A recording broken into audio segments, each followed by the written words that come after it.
رسول اللہ صلی اللہ علیہ وسلم نے اس سفر کو طے کرنے کے لیے صحابہ کرام میں مساوات قائم کرنے کے لیے ہر اونٹ پر 3 لوگوں کی باری لگا دی کہ ایک اونٹ پر باری باری ایک منزل یا آدھی منزل ایک بندہ سواری کرے گا، 2 بندے پیدل چلیں گے۔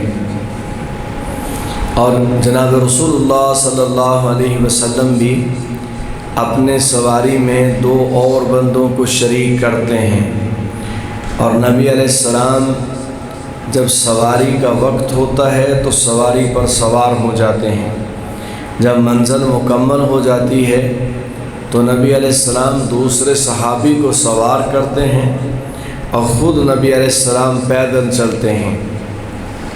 یہی وہ واقعہ تھا جس سے سیدنا فاروق اعظم رضی اللہ تعالیٰ عنہ نے سیکھا تھا، اور جب بیت المقدس کی چابیاں لینے کے لیے وہ تشریف لے گئے تو ایک غلام ساتھ ہے، اونٹنی پر سوار ہیں،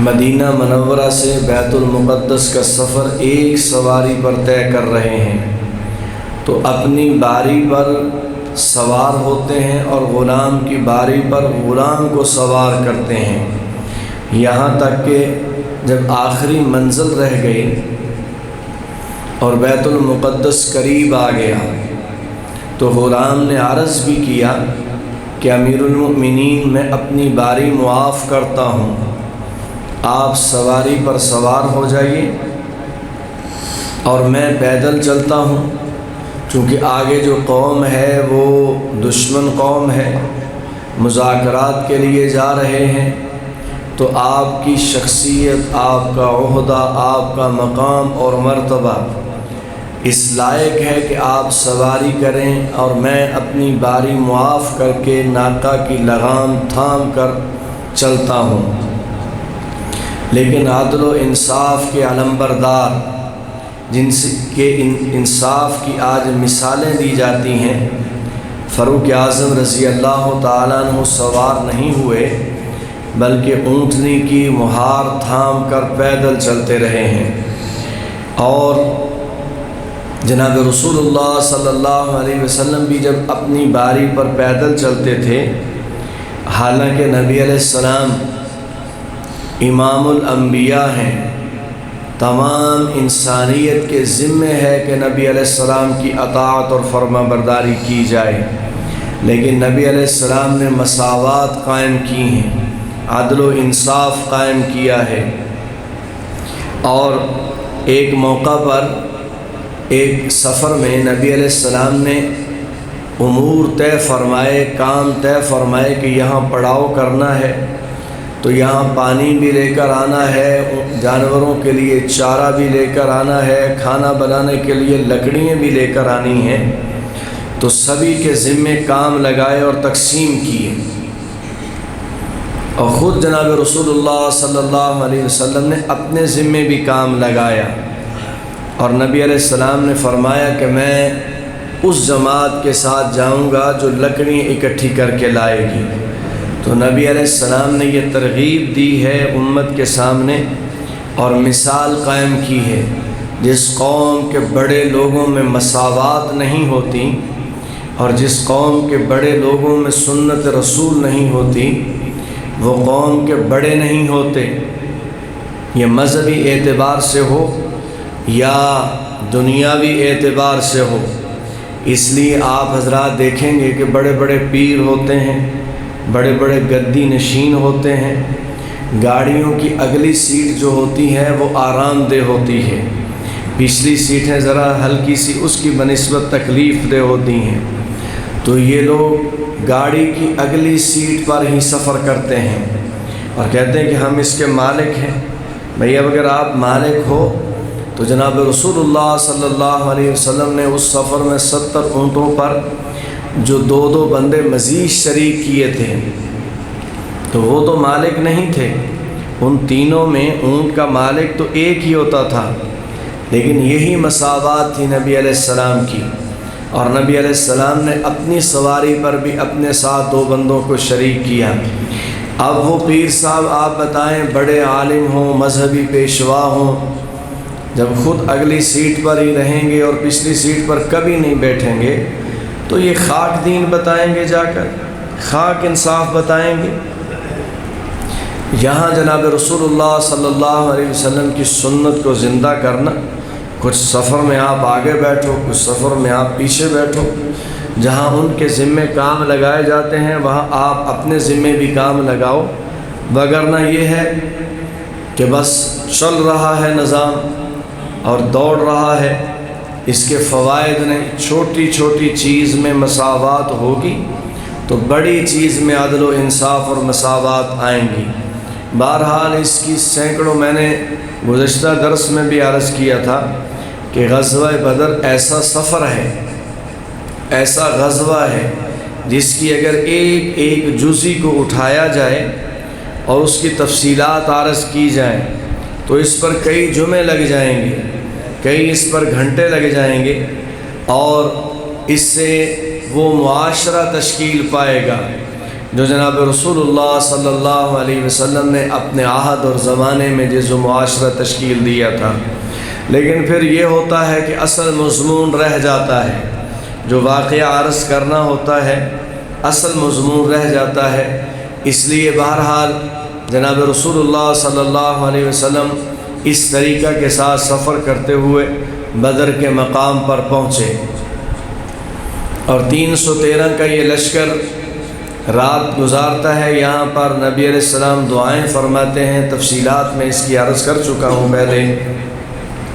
تو نبی علیہ السلام نے جب اگلے دن 17 رمضان جمعۃ المبارک کا دن نبی علیہ السلام نے جب لشکر تشکیل دیا اور ترتیب دیا اور اس کی صفیں بنائیں تو جناب رسول اللہ صلی اللہ علیہ وسلم نے پچھلے سفر میں بھی اس لشکر کو 2 حصوں میں تقسیم کیا، ایک مہاجرین کا، ایک انصار کا۔ تو جو مہاجرین کا لشکر تھا اس کا جھنڈا جناب رسول اللہ صلی اللہ علیہ وسلم نے حضرت علی رضی اللہ تعالیٰ عنہ کو دیا، اور جو انصار کا لشکر تھا نبی علیہ السلام نے اس کا جھنڈا حضرت سعد بن معاذ رضی اللہ تعالیٰ عنہ کو دیا۔ اور نبی علیہ السلام نے ایک دائیں جانب لشکر بنایا، 5 جھنڈے تھے کل، ایک دائیں جانب چلنے والے لوگ ہیں ان کا جھنڈا نبی علیہ السلام نے حضرت زبیر ابن العوام رضی اللہ تعالیٰ عنہ کو دیا، ایک بائیں جانب لشکر چل رہا ہے اس کا جھنڈا نبی علیہ السلام نے حضرت مقداد ابن اسود رضی اللہ تعالیٰ عنہ کو دیا، اور ایک سب سے جرنل جو کمان ہے اس کا جھنڈا نبی علیہ السلام نے حضرت مصعب ابن عمیر رضی اللہ تعالیٰ کو دیا، اور یہ جھنڈا سفید رنگ کا تھا۔ یہ 5 جھنڈے تھے، یوں لشکر کو ترتیب دیا ہے، اور یہ چلتے چلتے بدر کے میدان میں پہنچ گیا ہے اور صفیں بن گئی ہیں، اور اللہ جل شانہ کی مدد اور نصرت شروع ہو گئی ہے، بارش بھی ہو گئی ہے رات، اور اسی طریقے کے ساتھ اس صفوں کی حالت میں ان کو اونگ بھی آ گئی ہے۔ اللہ جل شانہ نے ان کا غم بھی دور کر دیا ہے، اور ان کی نظر میں کافروں کو کم کر دیا ہے اور کافروں کی نظر میں ان کو زیادہ کر دیا ہے۔ یہ اللہ کی مدد اور نصرت آ رہی ہے۔ اور انی ممدکم بألف من الملائکۃ مردفین، جناب رسول اللہ صلی اللہ علیہ وسلم سے اللہ جل شانہ نے 1000 فرشتوں کے نازل ہونے کا وعدہ بھی فرما لیا ہے کہ اس میدان میں آسمان سے 1000 فرشتے اتریں گے آپ کی مدد اور نصرت کے لیے۔ اسی دوران جب لشکر کھڑے ہیں، ابھی مبارزت نہیں ہوئی کہ ایک کافر تھا اسود نام کا، یہ بڑا لمبا تڑنگا، طاقتور اور انتہائی بد اخلاق، انتہائی موٹے عقل کا تھا، طاقتور تھا، بہت طاقتور تھا، قد بہت تھا، اور عقل بالکل نہیں تھی، اور بد اخلاق تھا پرلے درجے کا۔ تو جناب رسول اللہ صلی اللہ علیہ وسلم نے یہ لشکر ترتیب دیا ہے، آپ علیہ السلام ان کو ہدایات دے رہے ہیں، اور یہ اپنے لشکر سے باہر نکلتا ہے۔ سامنے ایک پانی کا تالاب تھا جس میں پانی کھڑا تھا، تو اس نے کہا کہ میں اس سے پانی، قسم اٹھائی کہ میں اس حوض سے ضرور پانی پیوں گا، کوئی میرے مقابلے میں نہیں آ سکتا۔ ویسے ہی جا کر پانی پی لیتا تو کوئی مسئلہ نہیں تھا، لیکن چیلنج کیا، قسم اٹھائی۔ تو جب یہ آگے بڑھا تو نبی علیہ السلام کے چچا حضرت حمزہ رضی اللہ تعالیٰ بھی آگے بڑھے، کہا اچھا پھر پی کر دکھاؤ۔ جب یہ آگے بڑھا تو حضرت حمزہ رضی اللہ تعالیٰ نے زور سے ایک تلوار اس کی ٹانگ پر لگائی تو اس کی ٹانگ کٹ گئی، اور اس کی ٹانگ سے خون کا فوارہ پھوٹ رہا ہے، اور اس کی سمت مشرکین کے لشکر کی طرف ہے۔ پھر بھی یہ بہت طاقتور تھا، پھر بھی یہ گھسٹتے ہوئے حوض کی جانب جا رہا ہے۔ تو حضرت حمزہ رضی اللہ تعالیٰ نے آگے بڑھ کر اس کو ٹکڑے ٹکڑے کر کے اٹھایا اور اسی حوض میں پھینک دیا۔ اب اس سے مسلمانوں میں ایک حوصلہ پیدا ہوا، اور کافروں میں دشمنی کی آگ مزید بھڑک اٹھی۔ تو یہ تین بندے ان کے مبازرت کے لیے آگے بڑھے، عتبہ، شیبہ اور ولید۔ جب یہ تینوں آگے بڑھے، تفصیلات میں اس کی عرض کر چکا ہوں، صرف میں اگلی بات سے مناسبت قائم کرنے کے لیے عرض کر رہا ہوں۔ تو انصار میں سے تین آدمی آگے آئے، حضرت عوف اور حضرت عبد الرحمن حضرت عبداللہ ابن رواحہ رضی اللہ تعالیٰ عنہ، اور ایک اور صحابی، یہ انصاری تھے۔ تو مشرکین نے کہا تم کون لوگ ہو؟ کہا ہم انصاری ہیں۔ تو کہا تم ہماری ٹکر اور مقابلے اور برابری کے نہیں ہو، تم واپس جاؤ، ہمارے مقابلے میں ہماری قوم کے لوگوں کو بھیجو۔ تو نبی علیہ السلام نے اپنے خاندان سے آغاز کیا ہے۔ نبی علیہ السلام نے اپنے چچا حضرت حمزہ سے فرمایا کہ آپ اٹھو، اور چچا زاد بھائی حضرت علی رضی اللہ عنہ سے فرمایا کہ آپ اٹھو، اور ایک اور نبی علیہ السلام کے تایا کے بیٹے تھے حارث، نبی علیہ السلام کے تایا تھے حارث، ان کے بیٹے عبیدہ بن حارث، یہ عمر میں زیادہ تھے، ان سے بھی نبی علیہ السلام نے فرمایا تم بھی مقابلے کے لیے اٹھو۔ تو ایک نبی علیہ السلام کے چچا اور دو نبی علیہ السلام کے چچا زاد بھائی یہ میدان میں اترے۔ تو یہ جو تین نکلے تھے مبارزت کے لیے، انہوں نے کہا تم کون ہو؟ کہا ہم قریشی ہیں۔ کہا اب لوگ آئے ہیں ہماری ٹکر اور مقابلے کے۔ تو مقابلہ ہوا، حضرت حمزہ رضی اللہ تعالیٰ نے ایک ہی وار کے ساتھ عتبہ کو واصل جہنم کر دیا۔ حضرت علی رضی اللہ تعالیٰ عنہ نے عتبہ کے بیٹے ولید کو واصل جہنم کر دیا۔ شیبہ کے ساتھ حضرت عبیدہ کا مقابلہ ہو رہا ہے۔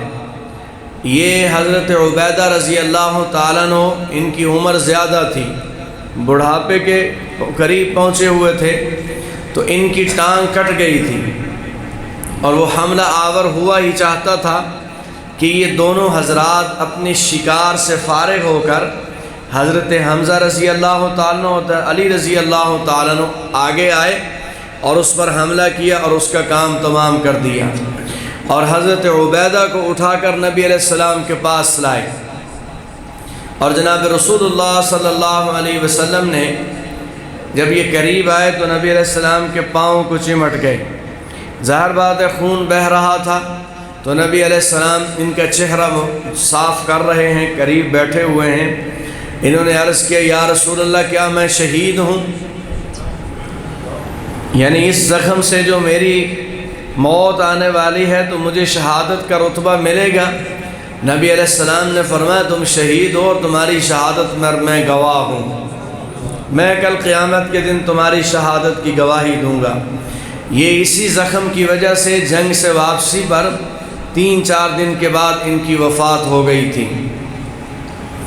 اب مشرکین نے مکہ کے جب 3 بڑے بڑے سردار نامی گرامی پہلوان ان کے ایک ہی لمحے میں ختم ہو گئے۔ تو ابو جہل جو اس لشکر کی کمان کیے ہوئے تھا، اس نے کہا ایک بارگی میں حملہ کرو، ایک ایک دو دو کر کے جاتے رہو گے تو تم نہیں لڑ سکتے ان کے ساتھ۔ نبی علیہ السلام نے پہلے ہدایات دی تھی اپنے لشکر کو، وہ ہدایات بڑی شاندار ہیں۔ نبی علیہ السلام نے فرمایا تھا تم نے حملے میں پہل نہیں کرنی۔ پھر نبی علیہ السلام نے فرمایا تھا جب تک دشمن دور ہو تم نے ان پر تیر چلا کر اپنے تیر ضائع نہیں کرنے۔ اور نبی علیہ السلام نے فرمایا جب بالکل وہ تمہارے قریب آ جائیں تب تم نے تیر اور تلوار چلانی ہے۔ اگر یہاں کسی بھی زمانے میں آپ دیکھیں جو پہلے حملہ کرنے والا ہوتا ہے وہ بسا اوقات اپنی طاقت ضائع کر بیٹھتا ہے، تو انتظار کرو وہ اپنی طاقت ضائع کرے، اس کے بعد آپ اپنی طاقت کا استعمال کرو۔ یعنی ایسا بھی نہیں ہونا چاہیے اس کی طاقت آپ کی طاقت کو ختم کر دے، ان کی طاقت سے اپنی طاقت کو بچا کر بھی رکھنا ہے اور پہل کر کے بھی اپنی طاقت کو ضائع نہیں کرنا۔ تو نبی علیہ السلام نے فرمایا جب وہ لڑتے لڑتے بالکل تمہارے قریب آ جائیں گے تو تب تیر چلانا، اس سے تیر اور طاقت ضائع نہیں ہوگی۔ اب جب ابو جہل نے کہا یک بارگی میں حملہ کرو تو انہوں نے وہاں سے نکلتے ہی تیر وغیرہ چلانے شروع کر دی، ان کے تیر ضائع ہو رہے تھے، جسم کی قوت بھی خرچ ہو رہی تھی، اور صحابہ کرام اپنا دفاع کر رہے ہیں اور تیر نہیں چلا رہے، اپنے تیر بچائے ہوئے ہیں۔ جب بالکل وہ قریب آ گئے تو جناب رسول اللہ صلی اللہ علیہ وسلم کے پاس ابو بکر صدیق رضی اللہ تعالیٰ عنہ کھڑے ہیں، اور ہوا کا ایک بگولا آیا، اور صدیق اکبر رضی اللہ تعالیٰ نے عرض کیا یا رسول اللہ یہ کیا ہے؟ فرمایا یہ جبریل علیہ السلام ہے اور 500 فرشتوں کی جماعت کے ساتھ ہماری مدد اور نصرت کے لیے آ گئے ہیں، کیونکہ اللہ کا وعدہ پہلے ہی تھا وَأَنِّي مُمِدُّكُمْ بِأَلْفٍ مِّنَ الْمَلَائِكَةِ مُرْدِفِينَ کہ محبوب میں 1000 فرشتوں کی جماعت کے ساتھ آپ کی مدد کروں گا۔ تھوڑی دیر کے بعد پھر ہوا کا ایک بگولا آیا تو نبی علیہ صدیق اکبر رضی اللہ تعالیٰ نے عرض کیا یا رسول اللہ یہ کیا ہے؟ فرمایا یہ میکائیل علیہ السلام ہے اور 500 فرشتوں کی جماعت کے ساتھ اترے ہیں۔ 1000 فرشتہ آیا تو نبی علیہ السلام نے جب یہ لڑتے لڑتے بالکل قریب آ گئے تو نبی علیہ السلام نے اب دوبارہ اپنے لشکر کو جوش دلایا ہے، کیونکہ قرآن کریم کا حکم ہے یا ایھا النبی حرض المؤمنین، آپ ایمان والوں کو جوش دلائیں، انہیں ترغیب دیں۔ کوئی کام بھی دین کا بغیر ترغیب کے نہیں ہوتا۔ نماز پڑھنے کے لیے بھی ترغیب دینا ضروری ہے۔ اندر ایک ہر بندے کی قوت اور طاقت ہوتی ہے، وہ قوت اور طاقت ترغیب دینے سے ابھرتی ہے۔ اگر اچھائی کی ترغیب دی جائے گی تو اچھائی پر قوت پیدا ہو جائے گی، اگر برائی پر ترغیب دی جائے گی تو برائی کی قوت پیدا ہو جائے گی۔ تو اچھائی پر قوت پیدا کرنے کے لیے ترغیب دینا ضروری ہے، جوش دلانا، برانگیختہ کرنا۔ تو نبی علیہ السلام نے اس موقع پر ترغیب دی۔ نبی علیہ السلام نے فرمایا شدو، چڑھ دوڑو اب کافروں پر اور ان کا مقابلہ کرو۔ پھر جناب رسول اللہ صلی اللہ علیہ وسلم نے فرمایا کہ اس جماعت میں سے جو بھی لڑتا ہوا آگے بڑھے گا اور کفار کے ساتھ مقابلہ کرے گا اور ان کی تلوار اور تیر کے ڈر سے واپس نہیں پلٹے گا، اور اگر وہ لڑتے لڑتے شہید ہو گیا تو میں محمد صلی اللہ علیہ وسلم اس کی جنت کی ضمانت دیتا ہوں۔ اور نبی علیہ السلام نے فرمایا اللہ کے شیرو اس جنت کی جانب بڑھو جو جنت زمین آسمان کے کناروں سے بھی بڑی ہے۔ جب یہ جملے بولے، ایک صحابی کھجوریں کھا رہے ہیں، لڑنے کے لیے تیار بھی ہیں، ساتھ میں انہوں نے کھجوریں رکھی ہوئی ہیں، وہ کھا رہے ہیں۔ جب یہ بات سنی تو کھجوریں پھینک دیں، کھجوریں پھینک دیں۔ کسی نے کہا کھجوروں تو کھا لیتے، کہا کھجوریں کھانے کی تاخیر میں نہیں کر سکتا، مجھے اس پہاڑ کے دامن میں جنت کی خوشبو آ رہی ہے۔ اللہ کے رسول نے جب ضمانت دے دی ہے جنت کی، اب دنیا کی کوئی طاقت کامیاب ہونے سے روک نہیں سکتی۔ میدان میں ایسا گھسے کہ دشمن کی صفیں اکھاڑ کر رکھ دیں اور لڑتے لڑتے شہید ہو گئے۔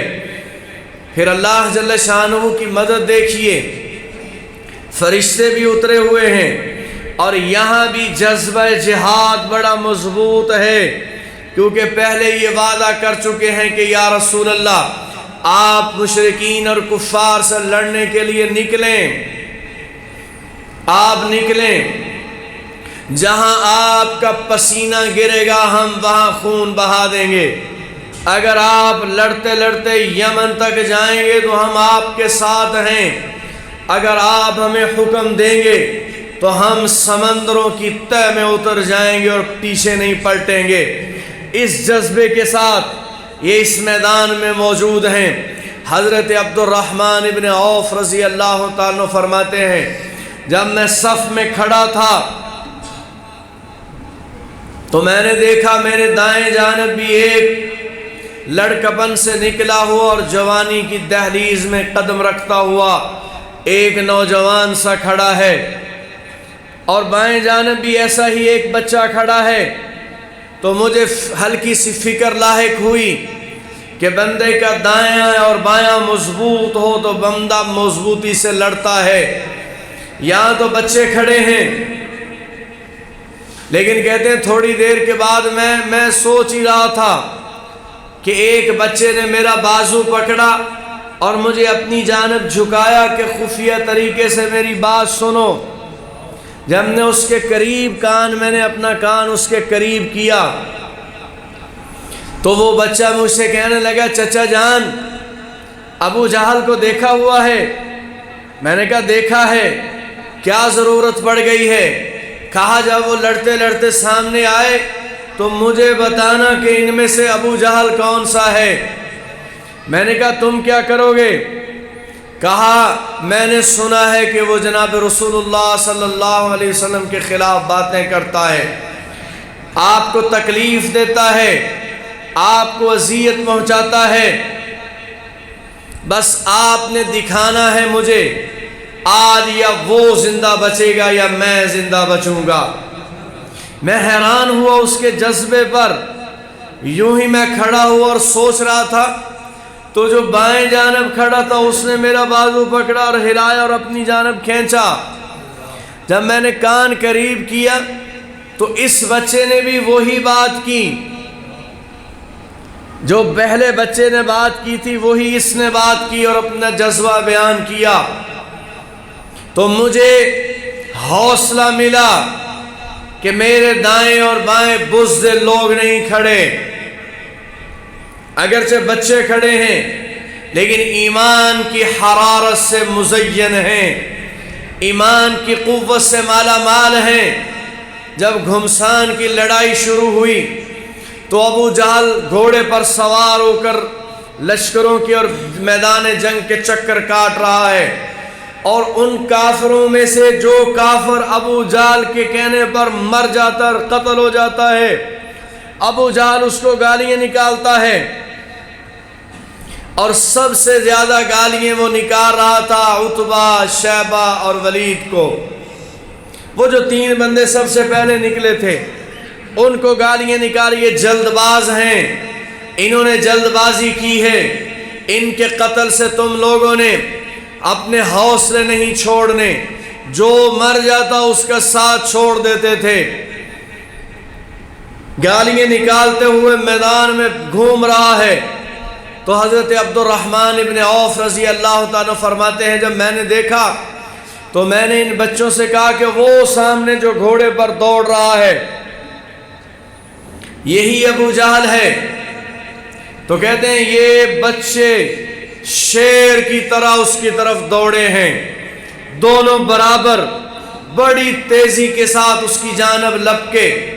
اب وہ گھوڑے پر سوار ہے، یہ بچے ہیں، ان کی آپ حکمت عملی دیکھیے، کسی نے سکھائی نہیں ہے، صرف ایمان کے جذبے نے پیدا کی ہے۔ جاتے ہی ایک بچے نے گھوڑے پر حملہ کیا ہے اور اس کی ٹانگ کاٹی ہے، اور دوسرے بچے نے ابو جہل کی ٹانگ پر حملہ کیا اور ابو جہل نیچے گرا، اور اس نے پھر تلوار، بڑا طاقتور تھا، لیکن یہ دونوں بچے اس پر ٹوٹ پڑے ہیں، زخمی ہوئے ہیں دونوں۔ ایک بچے کا بازو کٹ گیا ہے، لیکن انہوں نے اس پر وار کرتے کرتے ابو جہل کو انتہائی زخمی کر دیا، اور اپنے خیال میں یہی سمجھا کہ شاید یہ مر گیا ہے، اور دوسری جانب چلے گئے اور مقابلہ کرتے رہے۔ اللہ جل شانہ کی مدد بھی اتر رہی ہے اور مسلمان بھی دیوانہ وار لڑ رہے ہیں۔ ایک صحابی حضرت عکاشہ رضی اللہ تعالیٰ عنہ نبی علیہ السلام کے پاس آئے، عرض کیا یا رسول اللہ میری یہ تلوار ٹوٹ گئی ہے۔ تھوڑی سی تلواریں تھیں، نبی علیہ السلام نے لکڑی کا ایک ٹکڑا دیا، آپ نے فرمایا یہ لے جاؤ۔ وہ لکڑی کا ایک ٹکڑا تلوار سے زیادہ طاقتور بن جاتا ہے۔ اور حضرت عباس رضی اللہ تعالیٰ عنہ نبی علیہ السلام کے چچا ہیں، یہ لڑنا نہیں چاہتے تھے، لیکن مجبور کر کے لائے گئے تھے کچھ لوگ، تو نبی علیہ السلام نے ان کو حکم بھی فرمایا تھا صحابہ کو کہ چند افراد ہیں، ان کو قتل نہیں کرنا تم نے، اگر یہ تمہاری تلوار کے نیچے آ بھی جائیں۔ ایک بالکل کمزور صحابی، جسمانی اعتبار سے کمزور، حضرت عباس رضی اللہ تعالیٰ عنہ بڑے طاقتور اور جوان تھے، کہتے جب یہ گھوڑے پر سوار ہوتے تھے تو ان کے پاؤں زمین پر لگتے تھے، لیکن ایک کمزور جسامت کے صحابی ان کے ہاتھ باندھ کر ان کو نبی علیہ السلام کے پاس قیدی بنا کر لے گئے۔ حضرت عباس رضی اللہ تعالیٰ عنہ بڑے پریشان ہیں، قید ہونے سے پریشان نہیں ہیں، بلکہ اتنے طاقتور ہیں اور ایک کمزور نے ان کو پکڑا ہوا ہے۔ نبی علیہ السلام کے بعد جب لے کر گئے تو عرض کیا یا رسول اللہ میں نے ان کو پکڑا ہے، آپ کے چچا کو۔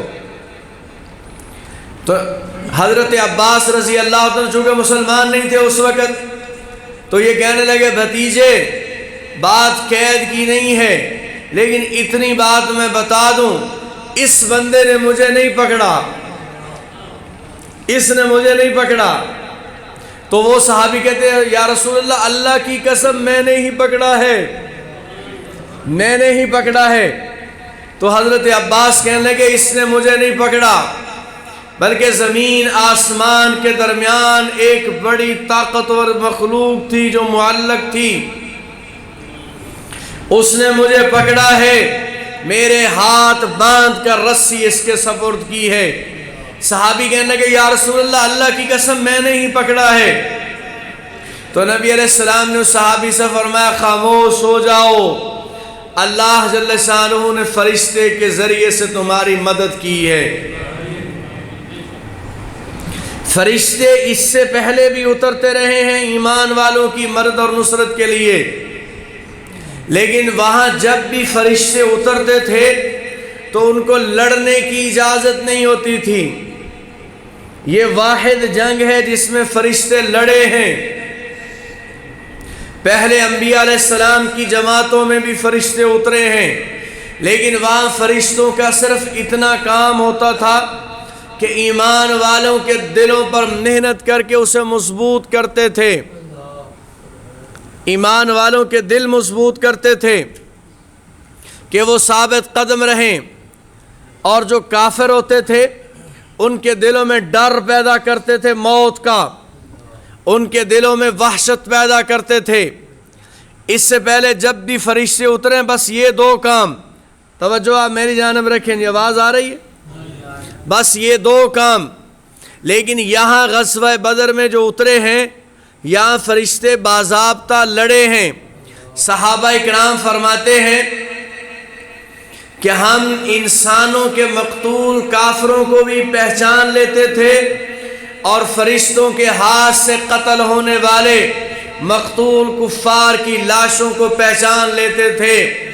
جو مسلمان انسان کی تلوار سے قتل ہوتے تھے وہ عام قتل کی طرح پڑے ہوتے تھے، لیکن جس کو فرشتے نے قتل کیا ہوتا تھا وہ قتل ہونے کے بعد ان کی لاش سیاہ ہو جاتی تھی، بالکل سیاہ ہو جاتی تھی، عام لاشوں کی طرح نہیں ہوتی تھی۔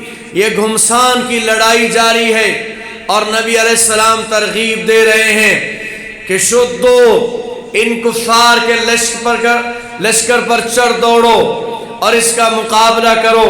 اور صحابہ اکرام لڑ رہے ہیں اور آسان بھی نہیں ہے جنگ، اس لیے کہ اگر ایک جانب مسلمان ایک جانب ہے اور کفار دوسری جانب ہیں تو رشتے ہیں، رشتے ہیں۔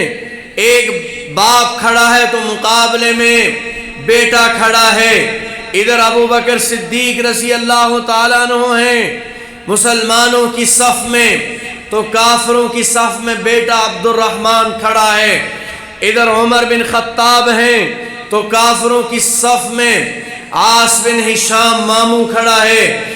ادھر حضرت حذیفہ ہیں تو مقابلے میں والد کھڑا ہے۔ ادھر حضرت عبیدہ ابن الجراح کھڑے ہیں، مقابلے میں والد کھڑا ہے۔ ایک بھائی ایک صف میں ہے تو مقابلے میں دوسرا بھائی ہے۔ آسان نہیں ہے جنگ۔ آج فیصلہ ہونا ہے کس بندے نے اللہ اور اس کے رسول کے رشتے کو بچانا ہے اور کس بندے نے اپنا رشتہ بچانا ہے، کس نے ایمان بچانا ہے اور کس نے رشتہ داریاں بچانی ہیں۔ اس اعتبار سے بھی بڑی مشکل ہے یہ جنگ، لیکن صحابہ اکرام نے سب کچھ چھوڑ دیا ہے، اللہ اور اس کے رسول کی اطاعت نہیں چھوڑی۔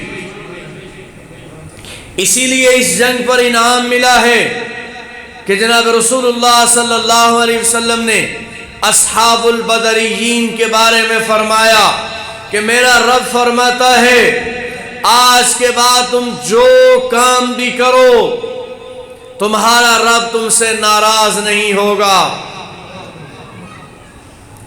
اور یہ جنگ جب ختم ہو گئی، جنگ میں بھی بڑی مدد و نصرت کے واقعات، لیکن جب جنگ ختم ہو گئی تو نبی علیہ السلام نے فرمایا کہ ابو جہل کو ڈھونڈو، کہاں ہے اس کی لاش؟ تو حضرت عبداللہ ابن مسعود رضی اللہ تعالیٰ فرماتے ہیں میں ابو جہل کو ڈھونڈنے کے لیے نکلا تو میں نے دیکھا ایک جگہ وہ زخمی پڑا اور کراہ رہا ہے۔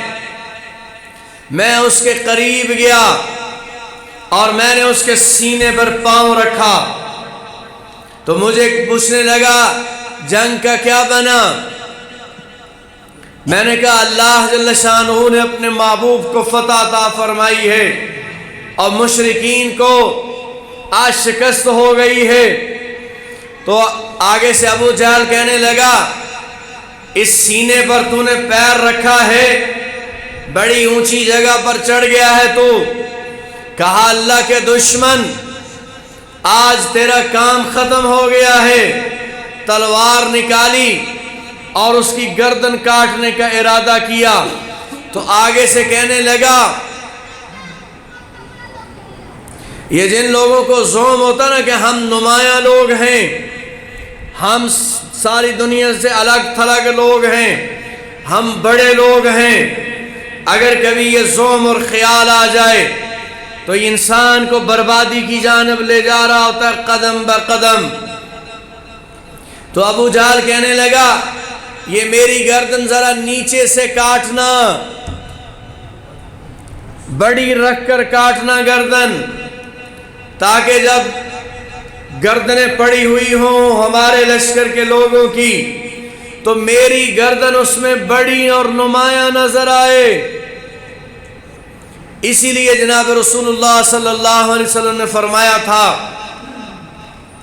کہ یہ جو ابو جہل ہے یہ میری امت کا فرعون ہے، جیسے موسیٰ علیہ السلام کے زمانے میں ان کی امت کا ایک فرعون تھا، لیکن میری امت کا فرعون موسیٰ علیہ السلام کی امت کے فرعون سے زیادہ سخت ہے۔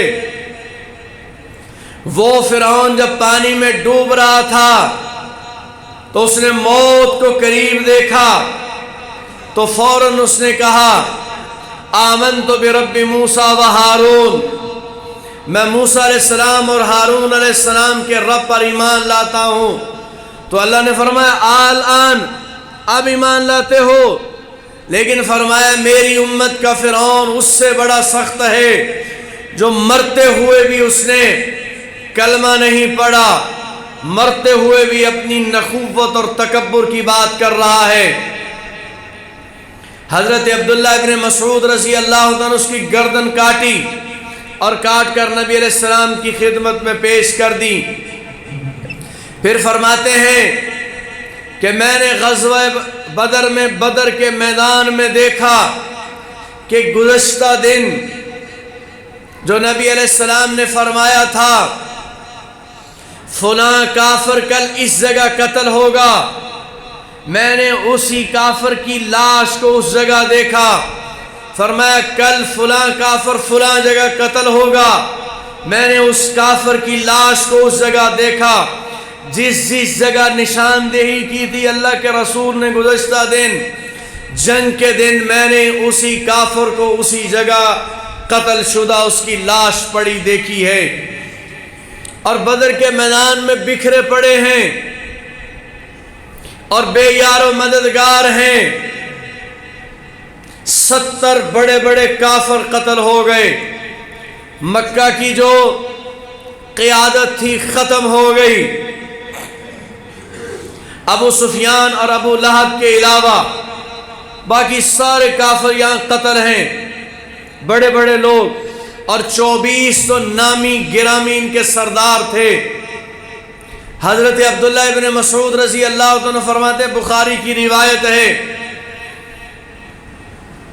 وہ فرماتے ہیں بدر کے میدان میں لاشیں دیکھ رہا تھا کہ اچانک مجھے مکہ کا ایک دن یاد آ گیا کہ نبی علیہ السلام خانہ کعبہ میں نماز پڑھ رہے تھے اور اطراف میں بڑے بڑے سردار بیٹھ کر رسول اللہ صلی اللہ علیہ وسلم کی نماز کا مذاق اڑا رہے تھے، آپ کے لا الہ الا اللہ کے پیغام کا مذاق اڑا رہے تھے اور اٹکھیلیاں کر رہے تھے اور ٹھٹھا کر رہے تھے اور بڑے بڑے کہے بلند کر رہے تھے۔ تو اے ابو جہل نے ایک کافر سے کہا فلاں جگہ اونٹ ذبح ہے، اس کی اوزری اٹھا کر لاؤ۔ نبی علیہ السلام جب سجدے میں گئے تو یہ اوزری اٹھا کر نبی علیہ السلام کی گردن پہ رکھ دی۔ حضرت عبداللہ ابن مسعود رضی اللہ تعالیٰ عنہ جسمانی اعتبار سے کمزور جسامت کے ہیں، اور فرماتے میں مسلمان تو ہو گیا تھا لیکن سامنے میں ظلم دیکھ رہا تھا، لیکن رسول اللہ صلی اللہ علیہ وسلم کی مدد نہیں کر سکتا تھا۔ نبی علیہ السلام کے گھر میں خبر دی اور نبی علیہ السلام کی بیٹی حضرت فاطمہ رضی اللہ تعالیٰ عنہ آئیں اور انہوں نے آ کر وہ اوزری اتاری اور نبی علیہ السلام نے سر مبارک اٹھایا اور پانی سے آپ علیہ السلام کا جسم مبارک وہ دھو رہی ہیں۔ اس موقع پر نبی علیہ السلام نے بد دعا کی تھی، اور حضرت عبداللہ ابن مسعود رضی اللہ عنہ کو وہ بد دعا بھی یاد ہے، اور اس کا پورا ہونا بدر کے میدان میں اپنی آنکھوں سے دیکھ رہے ہیں۔ فرماتے ہیں نبی علیہ السلام نے بد دعا کی کہ یا اللہ ابو جہل کو پکڑ لے، عتبہ کو پکڑ لے، شیبہ کو پکڑ لے، ولید کو پکڑ لے، 7 بڑے بڑے کافروں کے نام لیے کہ یا اللہ ان کو پکڑ لے اور ان کو عبرتناک سزا دے۔ حضرت عبداللہ ابن مسعود فرماتے ہیں جن جن کے بارے میں اللہ کے رسول نے فرمایا تھا، بد دعا کی تھی، اس زمانے میں کوئی سوچ نہیں سکتا تھا کہ یہ سردار ہیں، یہ وڈیرے ہیں، ان تک پہنچنا ناممکن ہے۔ جس مقام پر یہ بیٹھ کر ٹھٹھا اور مذاق کر رہے ہیں، ان سرداروں کی نشست کے پاس مکہ کا عام غریب اور غلام طبقہ قریب نہیں جا سکتا تھا، قریب آنے کی اجازت نہیں تھی، دور بیٹھو، یہ کیسے گرفت میں آئیں گے؟ تو فرماتے ہیں بدر کے میدان میں نے دیکھا کہ ساروں کی لاشیں پڑی ہوئی ہیں، کوئی لاش سنبھالنے والا نہیں ہے، اس پر کوئی رونے والا نہیں ہے، کوئی افسوس کرنے والا نہیں ہے، یہ لاشیں بکھری پڑی ہیں۔ تو میرے رسول نے حکم فرمایا صحابہ اکرام کو ان کی لاشوں کو گھسیٹو اور بدر کے میدان میں جو کنواں ہے بدبودار، گھسیٹ کر اس کنویں میں پھینک دو۔ جب صحابہ اکرام ان کو گھسیٹ رہے تھے تو نبی علیہ السلام ان کے قریب آئے اور آپ علیہ السلام نے کھڑے ہو کر تقریر فرمائی ہے، بڑی شاندار تقریر۔ آپ علیہ السلام نے فرمایا تم لوگ میرا کنبہ تھے، تم لوگ میرا قبیلہ تھے، تم لوگ میرا خاندان تھے، اللہ جل شانہ نے تمہارے اوپر احسان کیا کہ تمہیں میں اپنا رسول بھی مبعوث کیا، تمہیں رسول عطا فرمایا، تمہیں قرآن عطا فرمایا، تمہیں شریعت عطا فرمائی، لیکن جس وقت میں نے تمہیں دعوت دی تو تم نے میری تکذیب کی ہے، تم نے میرا مقابلہ کیا ہے، میری باتوں کو جھٹلایا ہے، میرے ساتھ دشمنی اور عداوت کی ہے، تم نے مجھے جھٹلایا، تم میرے اپنے تھے، غیروں نے مجھے اپنایا، تم لوگوں نے میری تکذیب کی تو دوسروں نے میری تصدیق کی ہے، تم لوگوں نے اپنا مال مجھ سے کھینچ لیا تو غیروں نے اپنا مال مجھ پر نشاور کیا ہے، تم نے اپنی جانوں کو پیچھے کیا تو غیروں نے مجھ پر اپنی جانیں قربان کی ہیں، آج دیکھ لو تم اپنے عبرتناک انجام کو پہنچ گئے ہو، اور مجھے بتاؤ کہ میرے ساتھ میرے رب نے جو وعدہ کیا تھا وہ پورا ہوا ہے کہ نہیں، میں جو بات تمہیں کرتا تھا وہ سچی ہوئی ہے کہ نہیں؟ پھر اس سے کچھ زیادہ جملے اگلے دن جا کر کنویں کی منڈیر پر بھی کہے ہیں۔ تو صحابہ اکرام نے عرض کیا یا رسول اللہ یہ تو بے روح ہیں، یہ مردے ہیں، یہ تو نہیں سنتے، آپ کس کو خطاب کر رہے ہیں؟ تو میرے رسول نے فرمایا یہ تم سے زیادہ سن رہے ہیں، صرف جواب نہیں دے سکتے، صرف جواب نہیں دے سکتے۔ ان کے پاس پیغام آیا اور انکار کر دیا اور ہمیشہ کے لیے ناکام، اور مٹھی بھر جماعت نے اپنی زندگی کا سودا صحیح کر لیا، ہمیشہ کے لیے کامیاب ہو گئے۔ بڑے پیغام لے کر آیا ہے غزوہ بدر، کون اپنی زندگی کو کامیاب کرتا ہے اور کون اپنی زندگی کو ناکام کرتا ہے۔ اللہ جل شانہ عمل کی توفیق عطا فرمائے۔ وآخر دعوانا ان الحمد للہ رب العالمین۔